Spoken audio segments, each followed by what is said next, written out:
pa ngayon sa Davao City.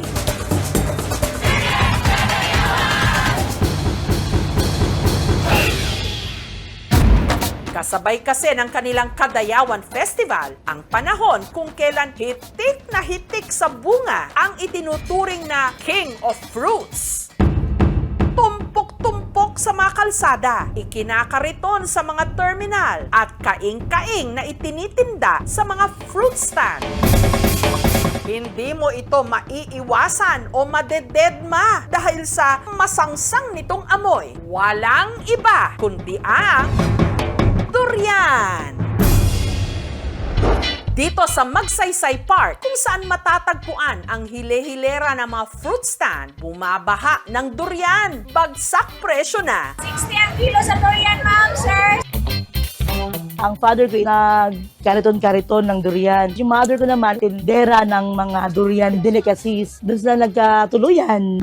Makapal man at nababalot ng tinik ang balat ng durian, hindi ito alintana ni Jong.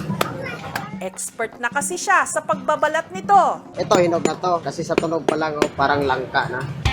Kabisado na rin nila kung paano ito hiwain. Pag pinutol natin yan, yan yung guide niya kung paano buksan. 1, 2, 3, 4, 5.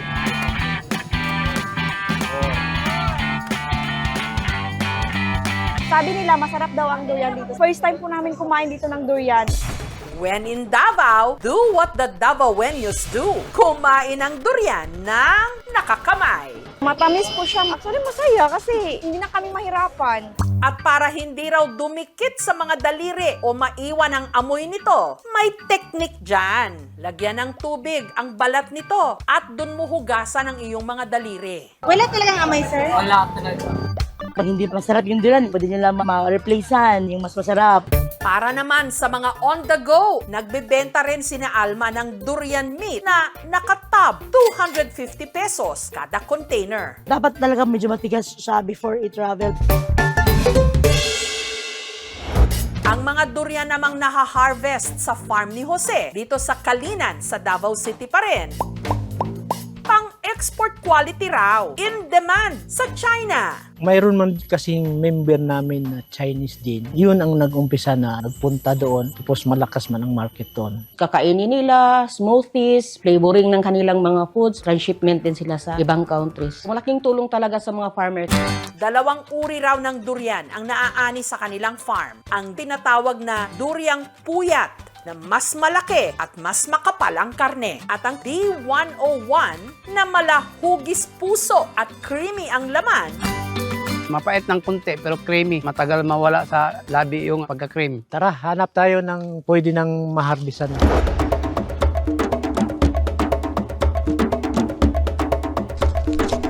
Ang mga napitas, dapat daw maingat na sinasalo. Delikado kasing makatama sa tao ang mga tinik nito.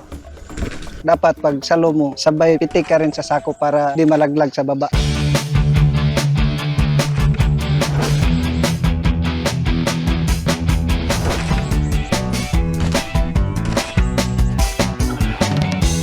Ang dating laki sa hirap na si Jose, napalago ang ipinamana sa kanyang 3 ektaryang lupa na ngayon times 10 na ang lapad. 3 hectares noon, 30 hectares na may tanim na 3,000 fruit-bearing trees. Kasama na ang durian. Yung mga hindi madala sa export, no local namin, para makatikim naman yung mga medyo mura-mura na durian. Sa awa ng Diyos, hindi pa rin nalulugi. Pasta durian, pera talaga.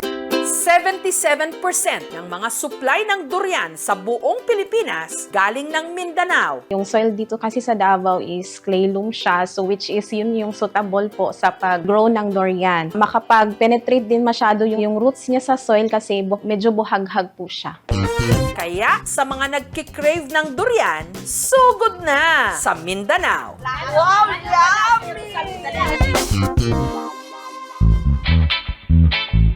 Katunayan, sa Kidapawan City sa Cotabato, pwede kang mag-unli mukbang ng durian sa halagang 150 pesos lang. Nakailan na po kayo? Pang 3 pa lang po so far, pero parang gusto pa. para makilala din na marami ding durian sa Kidapawan. May 600 hectares po kami na durian dito. Nasa 100 to 200 kilos per day. Pangunahan sa to ang LGU. Para sa mga farmers nga mahalin ang baligya o para mas malahi siya sa uban. Ang pinakabagong may hawak dito ng titulo ng pinakamaraming durian na namukbang sa isang upuan lang, si Mark. Sa loob lang kasi ng 1 minuto, kaya raw ni Mark na makaubos ng 1 kilo ng durian o halos 9 na buto nito. Sa nililigawan ko po. Sabi niya, try ko daw ang eating contest kung manalo daw ako. Kaya nakabahan po. Yung katabi ko po, ang bilis kasi niya kumain. Nakapagpasikat na siya, nanalo pa ng 1,000 pesos. Pangbili ng pagkain ng kalapati. Yung sobra po, pangbili ng bigas. Nag-work ba yung pagpapogi points mo? Yes po. Mataas ang cholesterol content ng durian, but hindi naman ibig sabihin na bad cholesterol or high cholesterol. Hindi naman nakakataas ng blood pressure ang durian. Mataas ang fiber content nito. Kung may diabetes ka, bantayan lang na hindi masyadong tataas yung blood sugar. Ang durian ng mga tiga Kidapawan City, hindi na lang basta kinakamay. Iniihaw na rin nila para raw magkaroon ng smoky flavor. Ito ang paandar ng Durian Boys na ang inihaw o sinugbang durian. May nakakita sa office po namin na yung sa Thailand, ginaya dito kasi marami naman pong durian sa Kidapawan. Kada miyembro may toka, may taga-ihaw. Pagbiyak na itong yung sa puwitan, may pwede na po ito. At tiga-serve. At para raw i-level up pa ang lasa ng durian, ibo-blow torch. At saka, binubudburan nila ito ng cheese.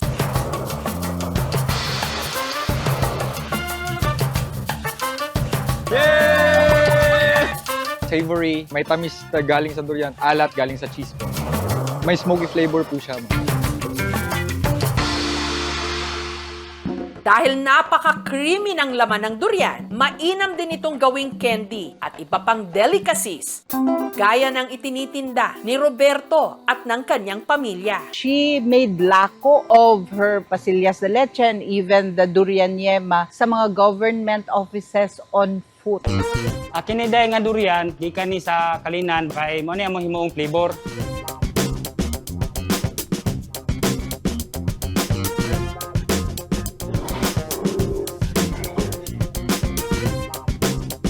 Andun pa rin yung distinct taste ng durian.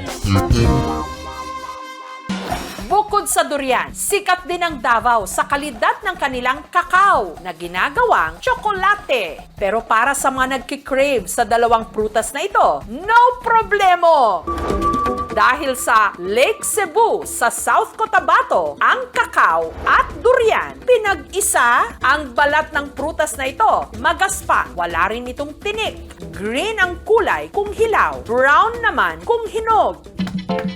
Kapag binuksan, tatambad ang laman na kalasa raw ng durian. Ang tawag nila rito, durian kakao. Similyas ang durian kakao, nanggaling yun sa diin noon. Tinanim yung kapatid ko, isa lang ang nabuhi, nagbunga. Ang iya nga baho, daw durian, pero ang itsura niya kakao. Local name niya, Smocambo. It came from Central and South America. May similarity sa klima. It's not really a relative of durian, but a close relative of cacao. Mas masarap yung durian, mapait po siya. Smells like hell, but tastes like heaven. Wow, yummy! Yan ang durian na talaga namang walang katulad. Thank you for watching, mga kapuso. Kung nagustuhan niyo po ang videong ito, subscribe na sa GMA Public Affairs YouTube channel. And don't forget to hit the bell button for our latest updates.